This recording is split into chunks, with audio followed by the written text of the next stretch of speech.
cheap, but you can buy if you have means to. And discretionary faith services, so these will be recreation and like dining out, going to movies, again, services that you don't normally have to consume. So as you can see here, it's really surprising that sort of spending in discretionary services has just been so resilient, and part that has to do with pent-up demand.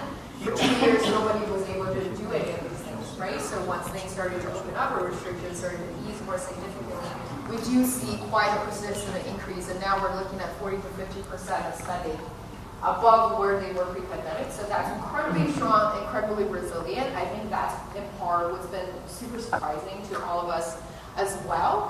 But as you can see here, over the past couple of weeks or months, we have seen a more persistent slowdown, especially in discretionary goods already. So moving forward, we do think that preludes a lot of weakening to coming consumer spending as well.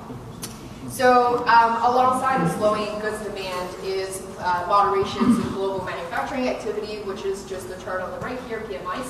And it's pretty broad, as you can see, slowing for most economies. And it's basically even slowing below the 50 mark, which below it means it's basically contractionary. Economic output activity versus above 50 is expansionary.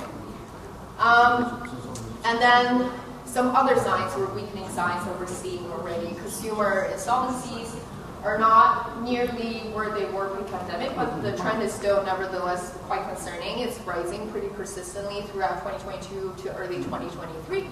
And on the chart on the right here is really sort of, again, just that broad narrative. So it's really interesting. So this chart is what we latest published. So it's based on our assumption at the time that the Bank of Canada, currently being on its conditional pause, will stay there for 1.5 overnight rates throughout the end of this year before they move again or start to pivot in 2024. But what's really interesting about this chart is, like, you can see the debt service ratio, which is how much money in percentage term does a typical household in Canada spend out of their disposable income to service their existing debt. So that does not stop rising until the end of 2024. So that just goes to show, obviously not all of us renew our mortgage or other forms of consumer loan today.